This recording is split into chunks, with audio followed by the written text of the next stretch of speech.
Bonsoir à tous qui se joignent à nous ce soir aussi en ligne sur YouTube. Moi, je vous vois un petit peu moins ce soir, mais l'important, c'est que vous puissiez bien nous voir en avant. On est heureux de prendre un moment. Je dois vous dire, c'est le vendredi de la crucifixion, pour moi, c'est une de mes soirées favorites de l'année. Parce que c'est un moment solennel qu'on prend. L'Évangile nous dit que Christ est mort pour nos péchés, n'est-ce pas?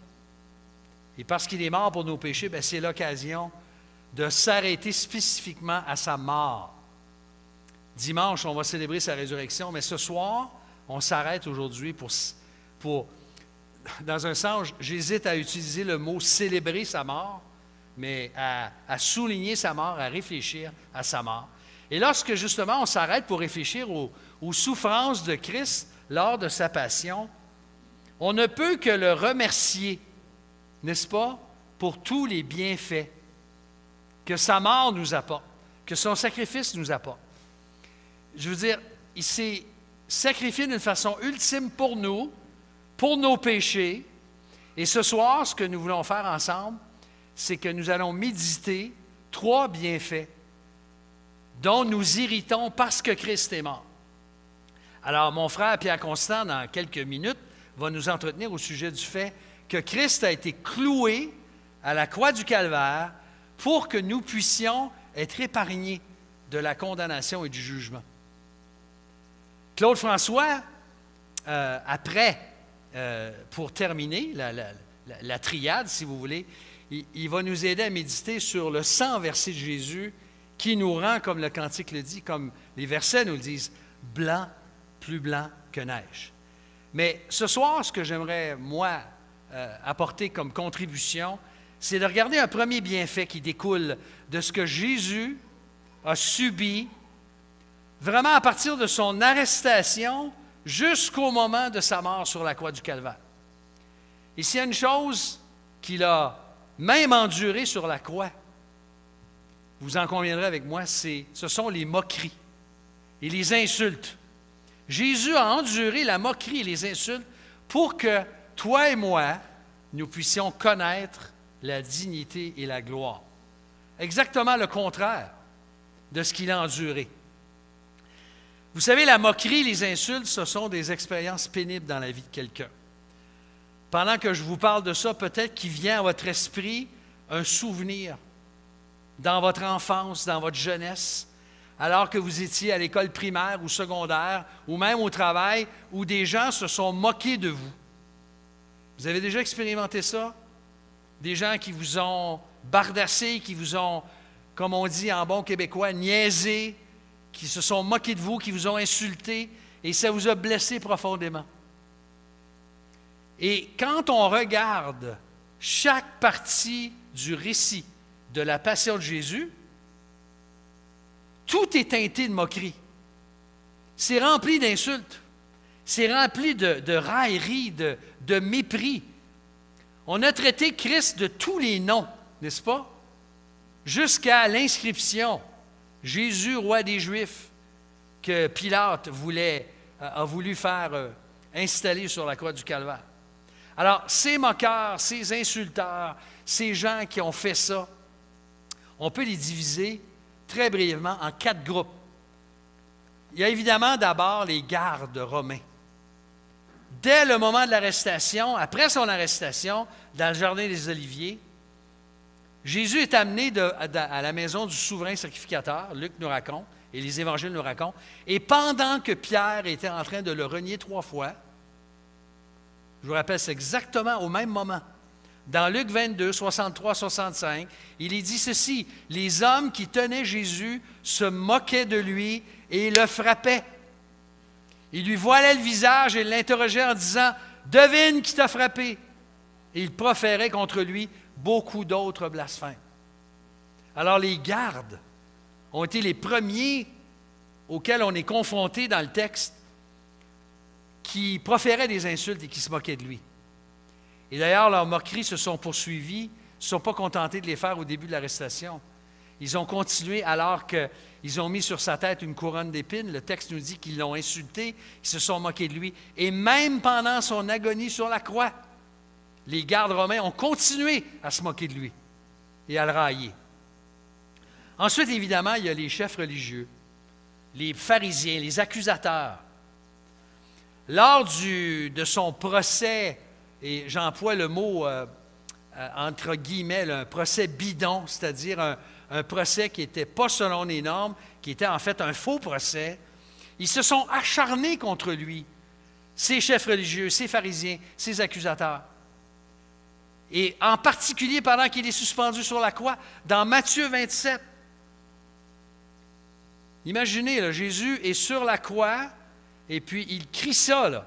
Les principaux sacrificateurs avec les scribes et les anciens se moquaient aussi de lui, disaient « Il a sauvé les autres, il ne peut se sauver lui-même. Il est le roi d'Israël, qu'il descende de la croix. Et nous croirons en lui. Il s'est confié en Dieu, que Dieu le délivre maintenant s'il l'aime, car il a dit « Je suis fils de Dieu. » Il l'insultait, se moquait de lui complètement, alors qu'il était suspendu entre ciel et terre. Mais il y a d'autres gens aussi, un autre groupe qui s'est moqué de lui, et ce sont les passants. Toujours dans Matthieu 27, il est dit que les passants blasphémaient contre lui et secouaient la tête. Et secouaient la tête, c'était en dérision, en insulte, en disant « Toi qui détruis le temple et qui le rebâtis en 3 jours », reprenant les paroles que Jésus lui-même avait dites. Sauve-toi toi-même, si tu es le Fils de Dieu, descends de la croix. Ils se joignent aux insultes des principaux sacrificateurs et des chefs religieux et des accusateurs qui sont là.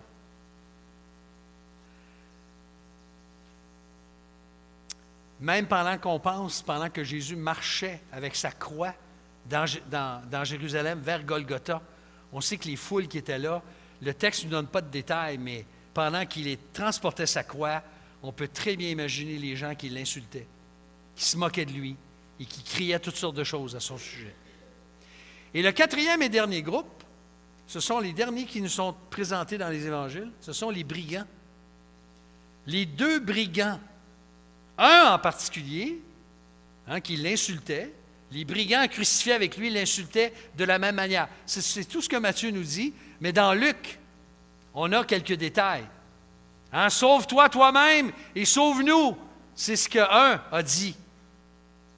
Alors que l'autre commence à faire des reproches à ce brigand-là, il place sa confiance en Jésus-Christ et il dit quoi? « Souviens-toi de moi lorsque tu viendras dans ton règne. » Et là, Jésus lui répond cette fameuse phrase. On a regardé ça l'an dernier lors des 7 paroles de la croix. Aujourd'hui, en vérité, je te le dis, aujourd'hui même, tu seras avec moi dans le paradis.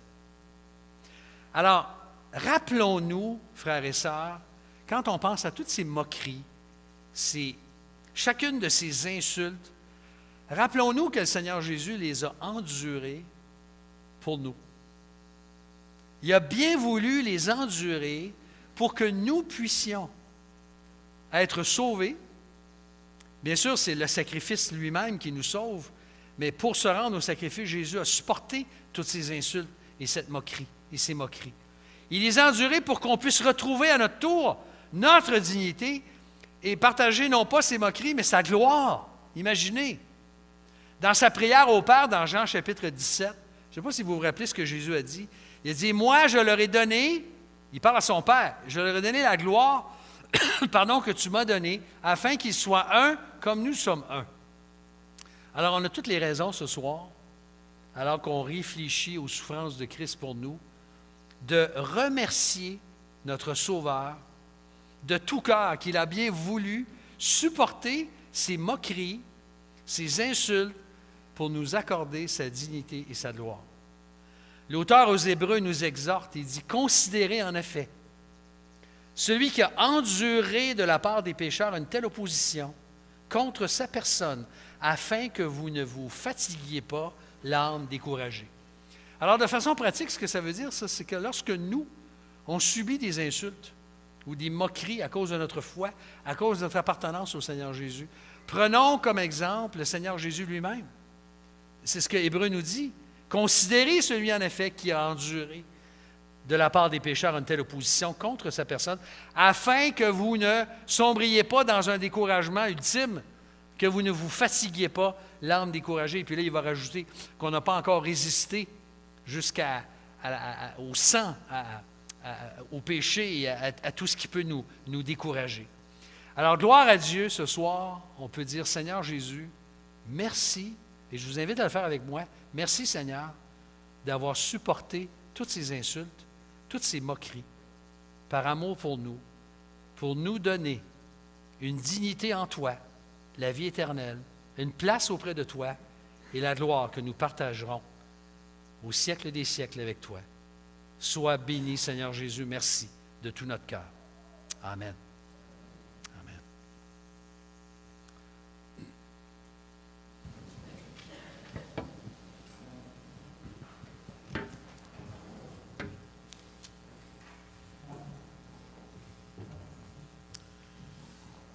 Christ a souffert pour vous, nous dit l'apôtre Pierre.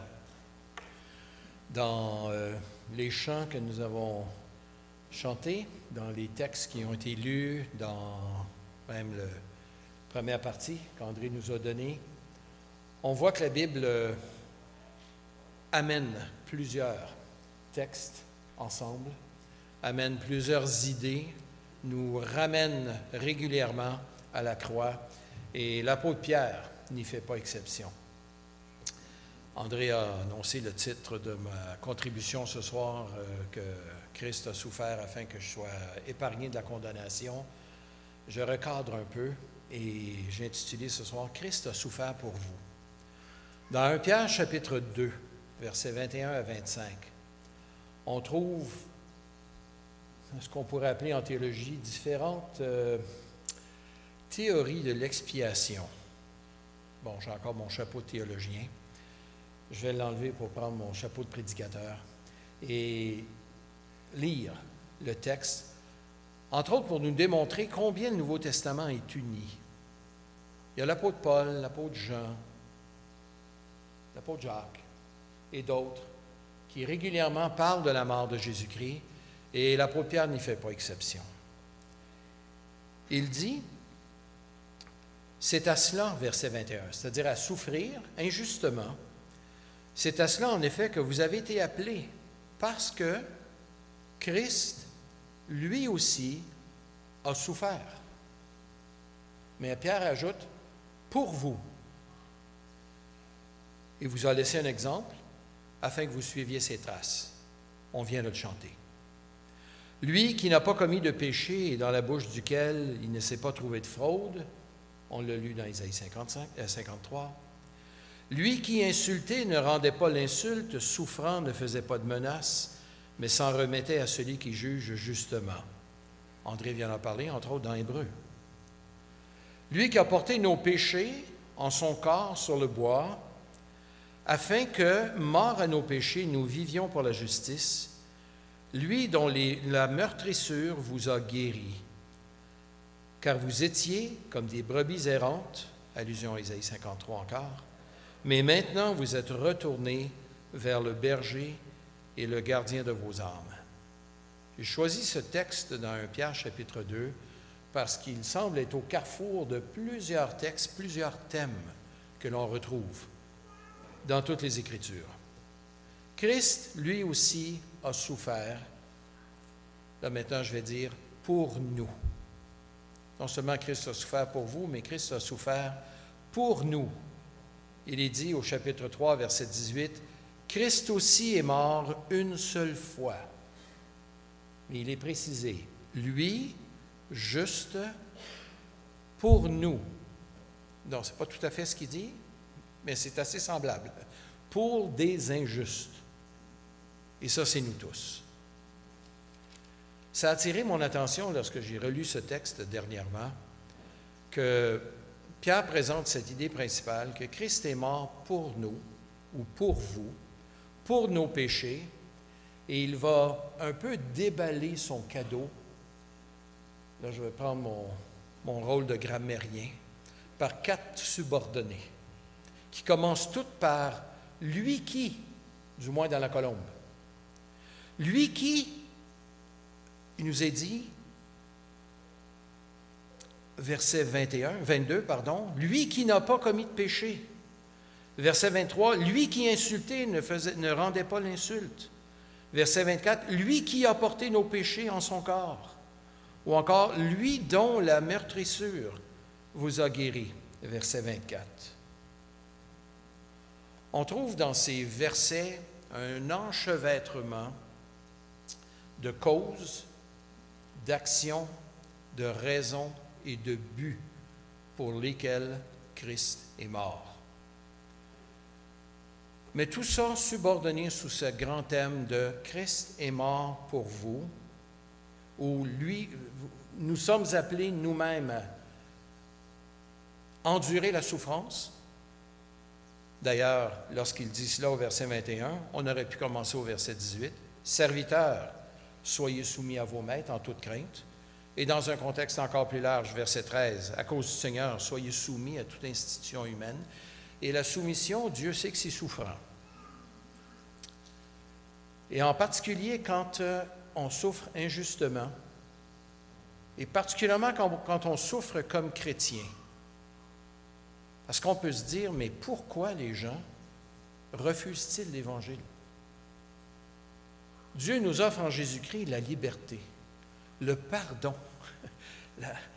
l'éternité avec lui. Qui voudrait refuser un cadeau comme celui-là, sinon ceux qui sont encore dans leur péché, qui pensent comme des pécheurs? Première fois que j'ai entendu l'Évangile, j'étais en colère contre Dieu, parce que je voulais continuer à vivre ma vie. Et là, le Seigneur venait déranger ma conscience. Je pensais comme un païen. Et j'avais besoin d'être renouvelé. Lui qui n'a pas commis de péché, insulté n'a pas rendu l'insulte, souffrance en est remis à celui qui est juste justement. Lui qui a porté nos péchés, lui dont les meurtrissures ou la meurtrissure nous a guéris. Christ a souffert.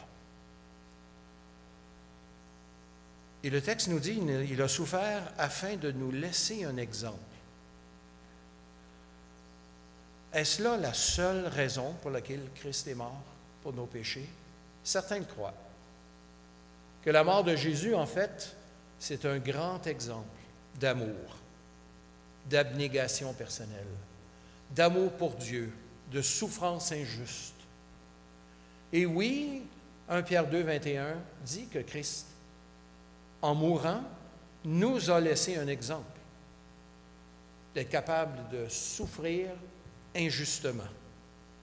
Mais est-ce là la fin, le seul élément de la mort de Christ? Certains le croient. Mais comme toutes les Écritures s'enchevêtrent et nous présentent un message plus complet, eh bien, on retrouve dans ce texte, en fait, plus d'une raison pour lesquelles Christ est mort.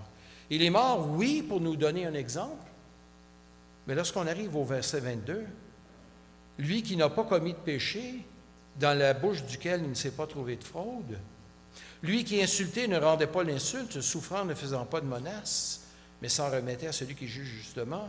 Et là, au verset 24, il dit, lui qui a porté nos péchés en son corps sur le bois. Ceux qui voudraient voir dans la mort de Jésus simplement un exemple, eh bien, prennent soin d'écarter le verset 24. Parce que la mort de Jésus est non seulement un exemple à suivre, et qui me donne la capacité moi-même et nous-mêmes d'endurer la souffrance injuste, mais la mort de Jésus est une mort innocente. On voit ça au verset 22. Il n'a pas ouvert la bouche, il n'a pas commis de péché, et pourtant il a souffert. Souffert pour les nôtres, pas pour les siens, pour les nôtres. Donc s'il y a une mort qui a été une mort injuste, ça a bien été la sienne. Donc il est mort pour nous donner un exemple. Il est mort parce que sa mort était une mort injuste, mais sa mort était aussi, nous dit le verset 24, un sacrifice. Un sacrifice pour nos péchés.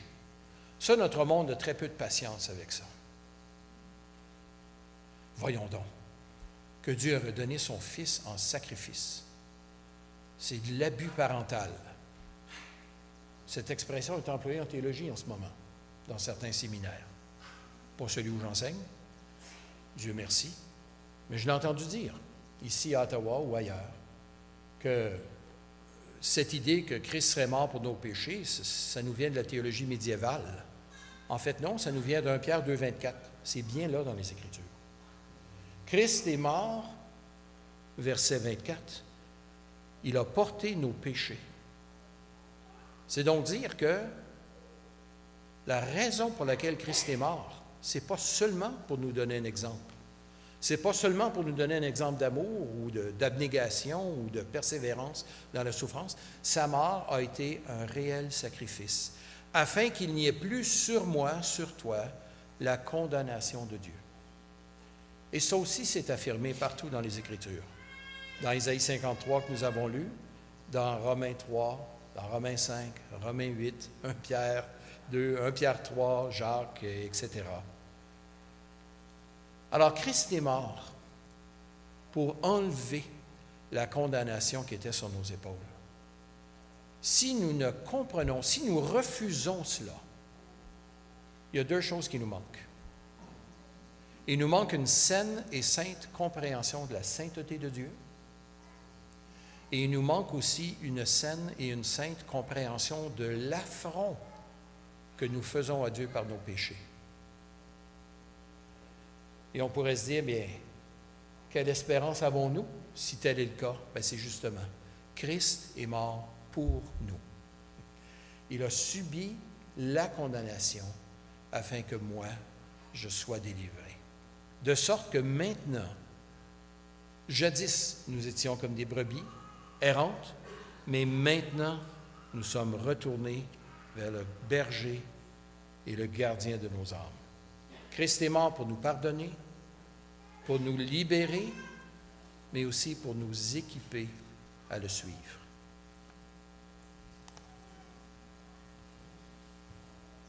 André et Pierre vous ont parlé tantôt des bienfaits de la mort de Jésus pour nous. Et j'aimerais vous dire qu'il y en a beaucoup d'autres encore. Et j'aimerais partager avec vous un des bienfaits, un des bénéfices de la mort de Jésus pour nous. Savez-vous que Dieu avait créé l'homme bon? Adam et Ève étaient, quand après la création, la Bible nous dit tout était bon. Mais le péché est entré dans le monde, l'homme est devenu souillé.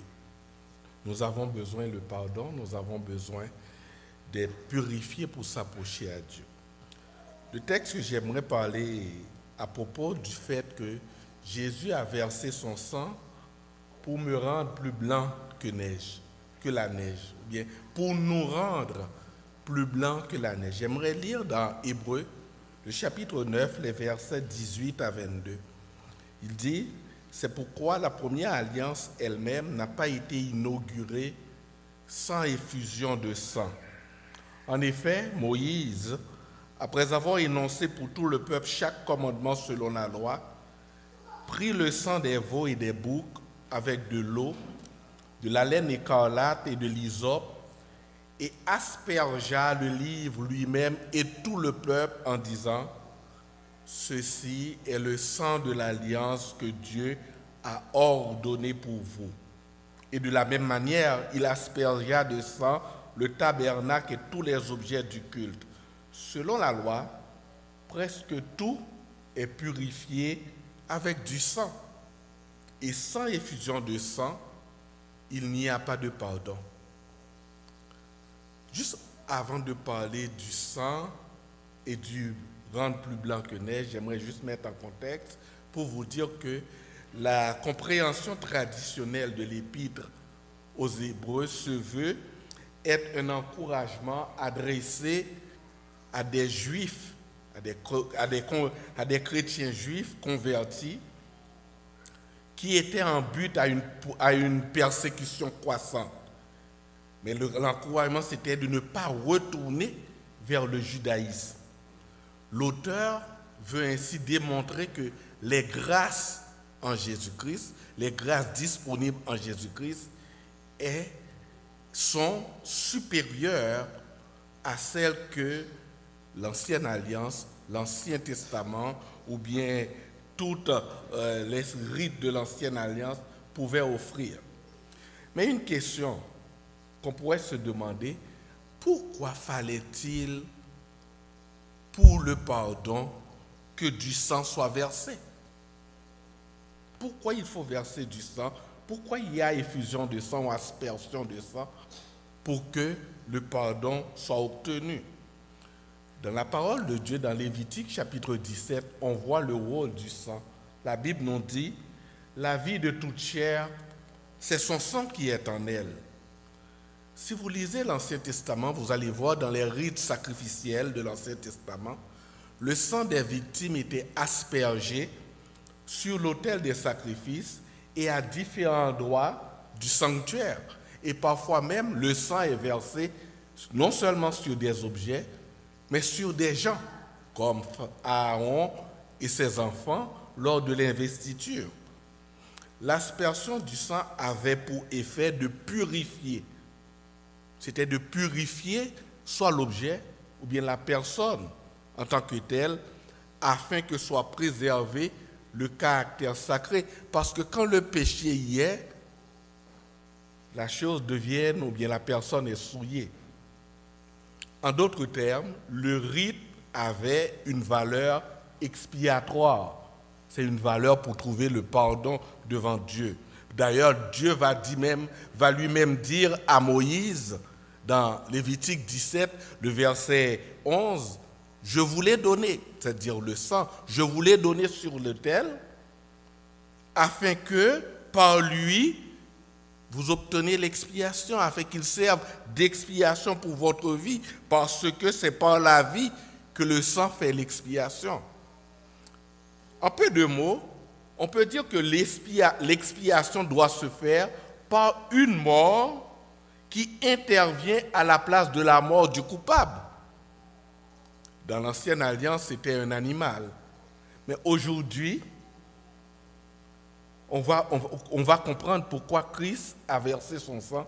C'est pour que toi et moi, aujourd'hui, nous puissions obtenir le pardon. Et quand on obtient le pardon, Dieu efface nos péchés, on devient plus blanc que neige. Tous les sacrifices de l'Ancienne Alliance,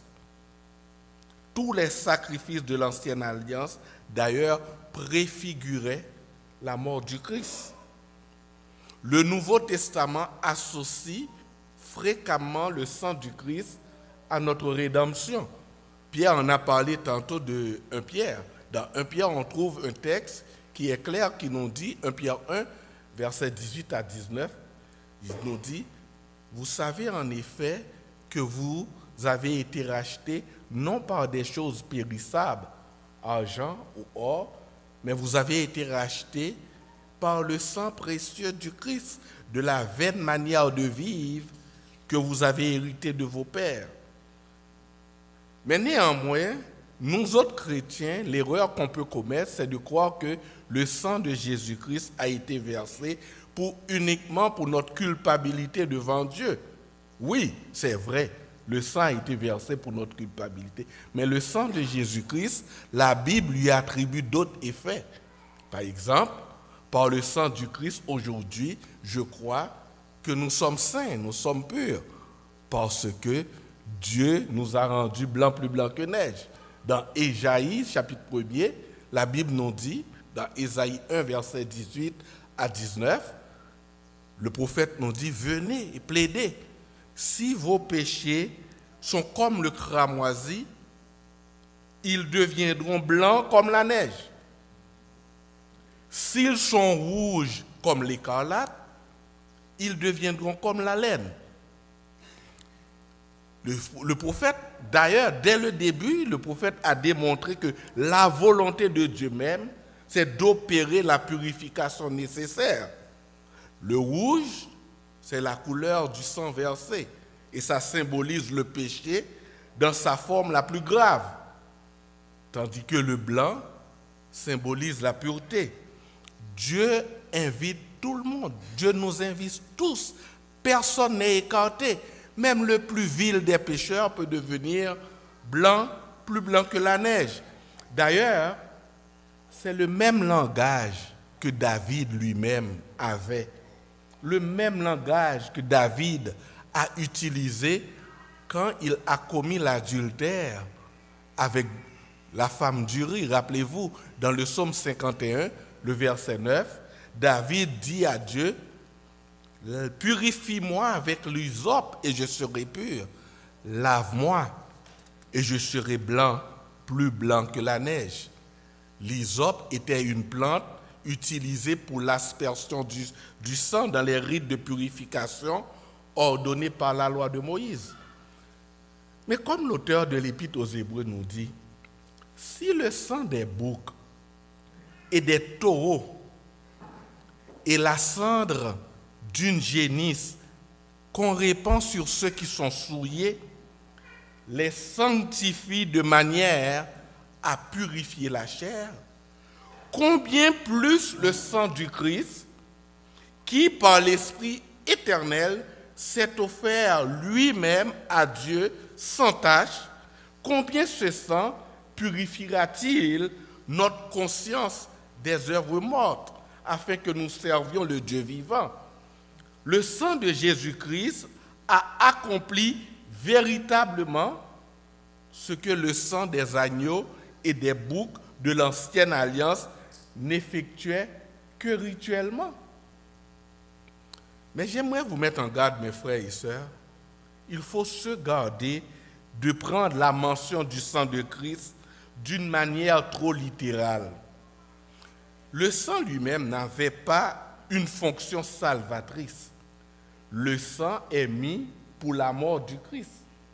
Quand vous lisez la parole de Dieu, on parle du sang versé, ça parle de la mort de la personne ou de l'animal, ou bien quand on dit le sang du Christ, ça y est mis pour la mort du Christ. À proprement parler, ce n'est pas le sang de Christ qui nous sauve, mais c'est sa mort. C'est la mort qui nous sauve. C'est la mort qui, par Jésus-Christ, aujourd'hui, nous pouvons obtenir le pardon. On peut être purifié de tout péché. Et on peut dire, comme dans l'Apocalypse, à celui qui nous aime, qui nous a délivrés de nos péchés par son sang, à lui la gloire, et qui a fait de nous un royaume, des sacrificateurs pour Dieu son Père. À lui la gloire, le pouvoir, au siècle des siècles. Et le peuple de Dieu répond,